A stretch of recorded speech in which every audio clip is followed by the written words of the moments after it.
Now, I know I'm a little late with this one. This is the OnePlus 3T that I'm going to unbox here today, and it's been out since November, but I've heard a lot of good things about it, so I decided I should check this one out. So I got it from gearbest.com via DHL, and yes, I had to pay taxes like I always do. It was 28 euros, so it wasn't as bad because of the value they declared on there. So it is double boxed in this nice little box with a tear tab. So if you haven't actually seen this mobile before, it's had some really good reviews, so it's part of the reason why I wanted to check it out, and the specs of it seem quite decent. Now, it's not as cheap as the normal typical Chinese mobiles I look at, because this one retails for about 400, 450 US, but it does have some really good specs. So it has a Snapdragon 821 processor, 6 gigabytes of RAM,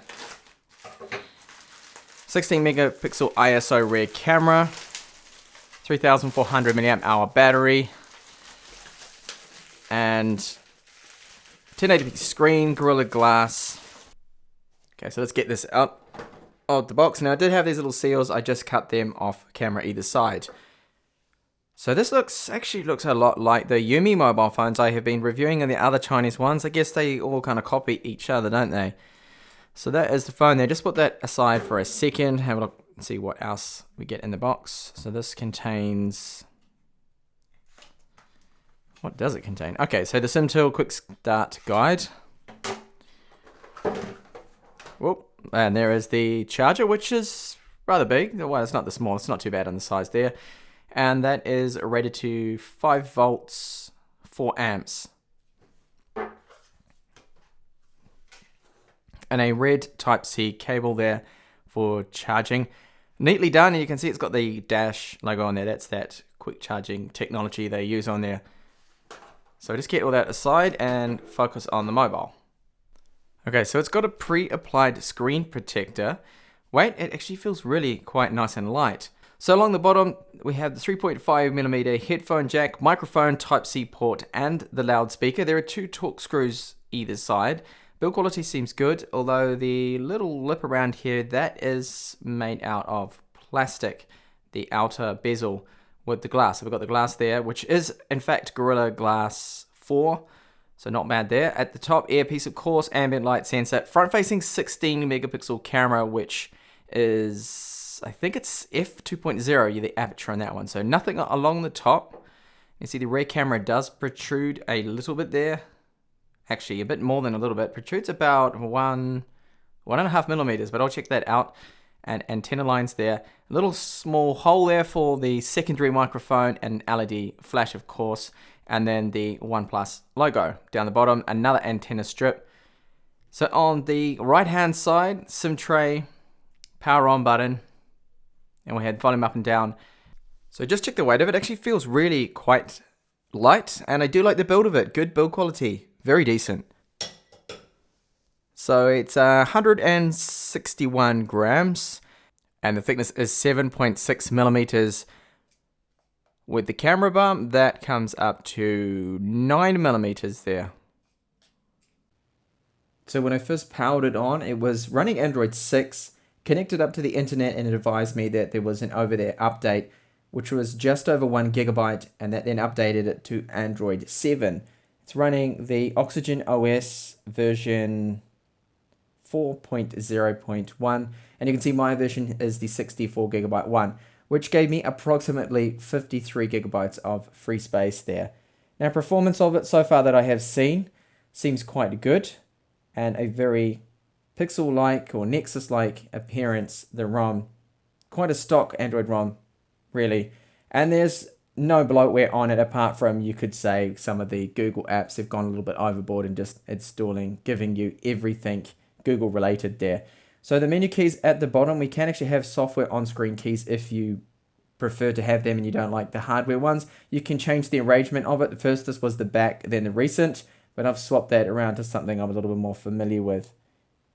So if you were hoping to fit your 80 gigabytes of music onto this mobile phone or your MP3s you're out of luck here, because the SIM tray only supports 2 nano SIMs in there for dual SIM, so no micro SD card support. You'd have to get the 128GB model. So now to check out and see how that fingerprint reader works. Just going to go through the initial first setup. So you have to scan your thumb. I think it is 10 times like every other mobile phone. Just move that around. So every time it's vibrating. And done. So now see how that unlocks. Straight away wakes up, which is good. You don't have to wake the device. The fingerprint reading and the waking is all done at once. And that is really fast. That's quite good. That seems a lot faster than even my Samsung Galaxy S7.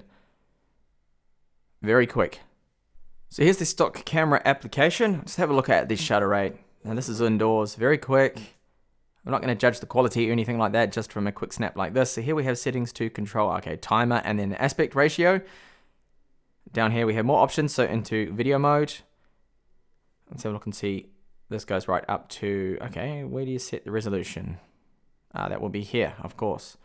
So that has 1080p 60 frames per second, which we often don't see on the Chinese mobiles. I normally review, they only do 1080p 30 frames per second, so that's good to see that on there. 720p, and of course, all the way up to 4K. That is just for the grid, which can help align things up there. So manual photo mode, control the ISO, shutter, focus, and exposure compensation there. And then we have just typical other modes here, so panorama. So I'm going to go outside now and just take a few snaps here with both the front and rear cameras and a little small sample of what kind of video quality I can expect out of the OnePlus 3T. 4K video sample now. So the rear camera's got 16 megapixels. It has optical image stabilization. And the focus of it seems to be doing quite a good job here.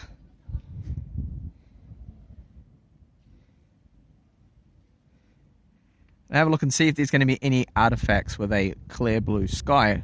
Often these mobiles produce a lot of compression artifacts around blue sky. I can't see it on the screen at the moment, but of course I'll need to get this onto my actual PC and check that out. So far video quality is looking quite good. And I'm just going to walk a little now to test out the optical image stabilization. That also seems to be doing a good job.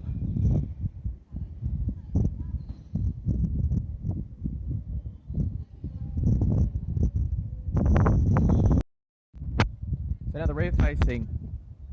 So now the front facing camera, so it's 16 megapixels just like the rear one, 1080p maximum video quality, 30 frames per second, and so far the quality does indeed look very good.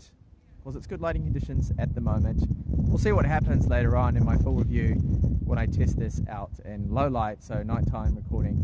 But so far I have to say that the video quality is looking quite good here on the OnePlus 3T.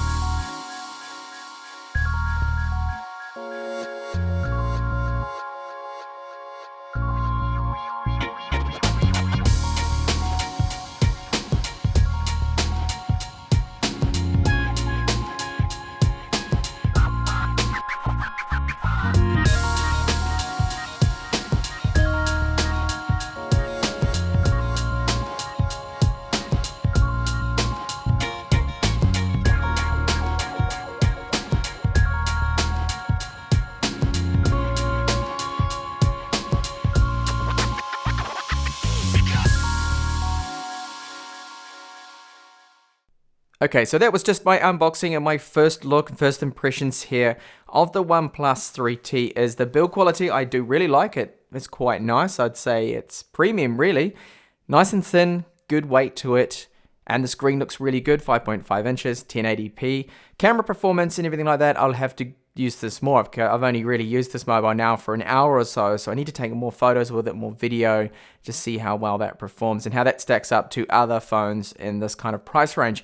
Now, gaming performance, benchmarks, battery life, wireless performance, GPS, all those kind of things, including call quality, something that's very important too on a phone, will all be tested out and they will be covered in my full review up and coming of this mobile here. Thank you so much for watching this video, and I hope to catch you back with the full review. Bye for now.